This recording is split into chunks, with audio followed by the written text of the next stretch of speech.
Akkam jirtu kabajamtoota keenya har'a barnoota waa'ee tiiktookii wal qabatu wantoota tokko tokko sin barsiisuu yaala. Namoonni yuutuubii kiyyaaf haaraa taatan sabiskiraayib gochuudhaan nootifikeeshinii mallattoo yaadachiiftu sana olii irratti okee jechuudhaan nafaana bu'aa. Tiiktookii keenya keessatti wantoota nuyi beekuu qabnu qabxiiwwan ijoo keessaa arfan shanan tokko isinitti himuu yaala.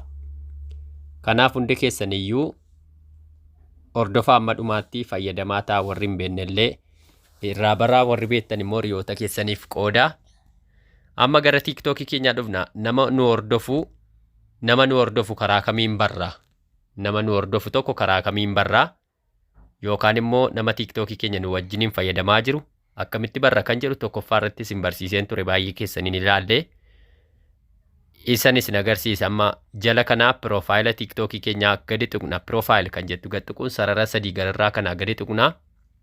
Yeroo sarara sadii kana gad tuqnu setting and privacy kan jettu kana gad tuqanna yeroo tokko. Asii account privacy jedha. Privacy jedha. Security kan jettu kana gad tuqna.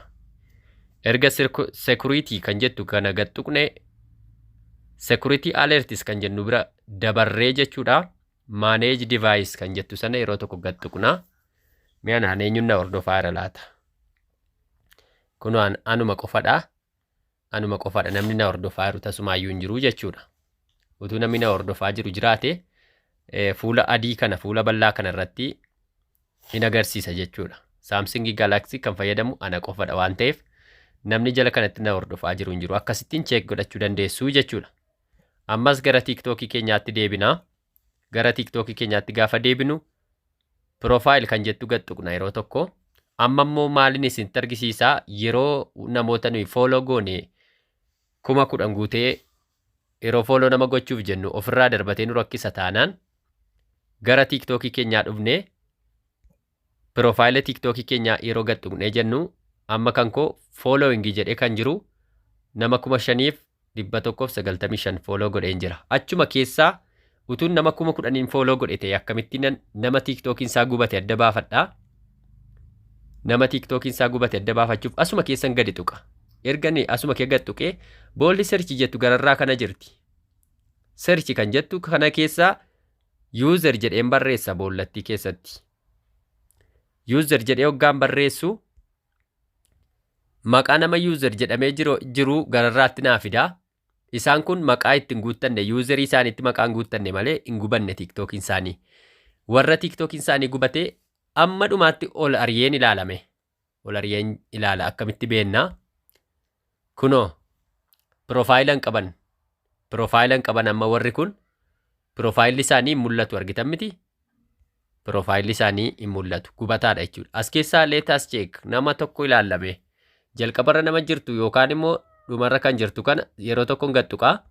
Yeroo gad tuqnu maal jedha? Akkaawuntiin sun gubachuusaa kan ittiin beeknu. Soorii. Akkaawunti baanidii jedha. Ammas nama kan biraan tuqa. Akkaawunti baanidii jedha.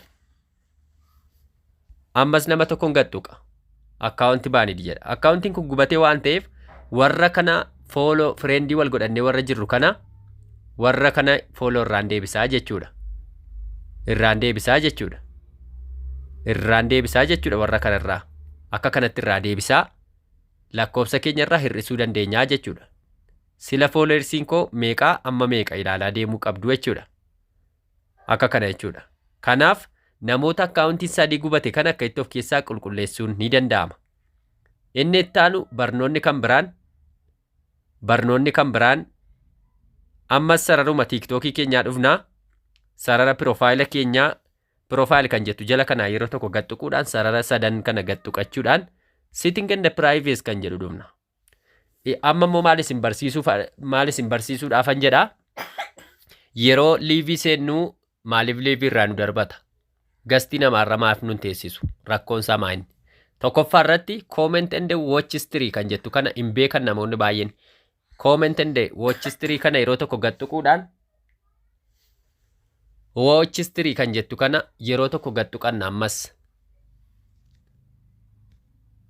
watch history kan jettu kana yeroo tokko gad tuqanna. Watch history kan jedhu kana yeroo tokkoon gadi tuqadhaa amma gaa namootan ilaalaa ture as keessatti argaa jirtu viidiyoo isaanii daawwachaa kanan ture. Namootan viidiyoo isaanii ilaalaa ture. Namoota muraasa as keessatti ilaaltu. Ani yeroo baay'ee kee adileetiin godha waan ta'eef ammayyuu baay'ee jira. Ammayyuu baay'ee jira. Warra kana keessaa balleessuuf maalan godhaa gararraa kanaa select kan jettu kanan gadi qaba. Godanaa select all watch history kan jettu kana yeroo tokko itti raayitadha. Ergan itti raayitadhee Dileet kan jettu gad tuqachuudhaan as kiyaa qulqulleessa. Boolli kun qulqullaa'e. Inni lammaffaa irratti immoo search. Sadaffaa irratti comment history yoo dhiiftan rakkoon qabu. Manage post visibility'n kun illee kan nama baay'ee irratti mul'atu waan ta'eef search history kan jettu kana yeroo tokko gadi tuqadhaa. Yeroo kana namootan search godhaa ture nama baay'ee search godheen ilaalle waan ta'eef dileetiin godhalle waan ta'eef warra search gootan select gootu gararraa Godanaa select watch all watch history kan jettu itti raayitattu delete gootuu jechuudha. Delete goonaa jechuudha. As deebina ammallee maaltu bilbila keenya busy godha maaltu gastii namaarra nuun kaa'u maaltu liivii keenya kuffisa kan jedhuuf barumsa itti aanu profaayila gad tuquudhaan sarara sadii dhumna sitting and privacy kan jettu gad tuquudhaan ammas eessa dhumna free app space kan jettu kana qulqulleessina. Namoonni baalaansii keessaa qabdan daawunloodis kan jedhu kana dileetiin gootanii kiliiriin gootanii keechii kana yeroo tokko gad tuquudhaan zeeroo goonaa jechuudha.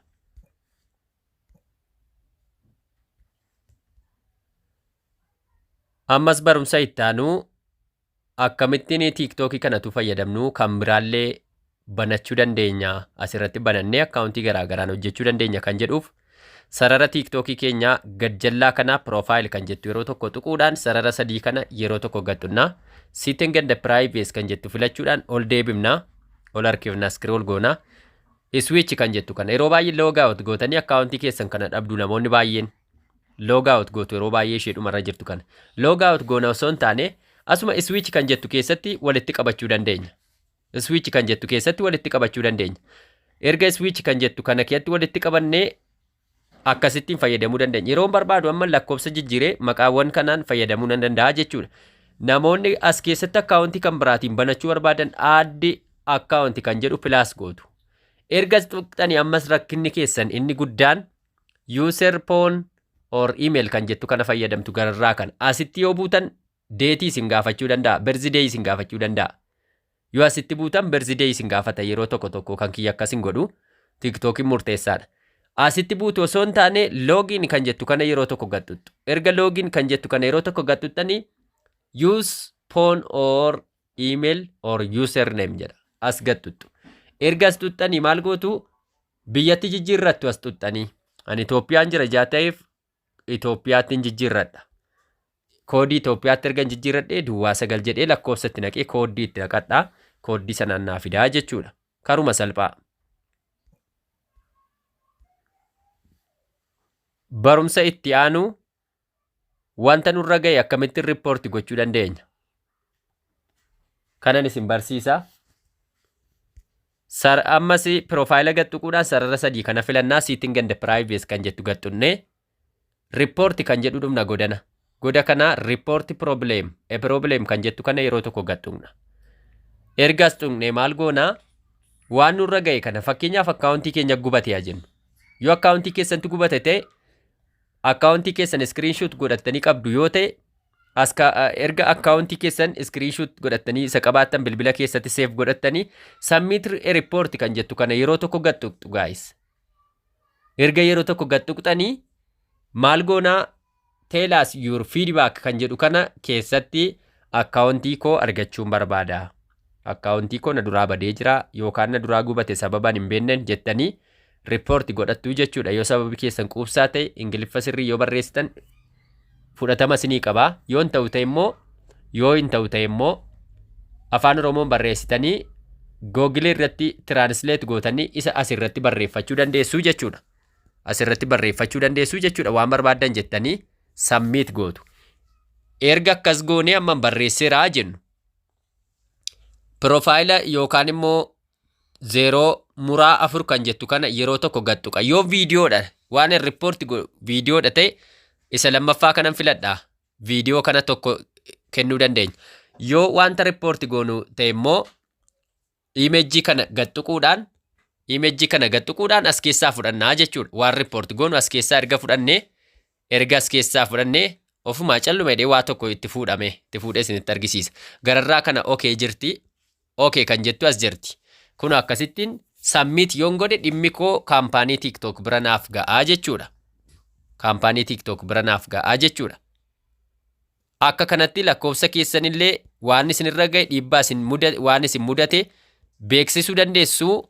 Kun barumsa baay'ee barbaachisaa waan ta'eef namoonni barumsa akkasii argachuu barbaadan illee share gochuudhaan notificationii sila jedhe ol irratti okee jechuudhaan na hordofuu dandeessu. Waan na hordoftaniif waan na dhaggeeffattaniif galatoomaa ulfaadhaa horaa bulaa deebanaa.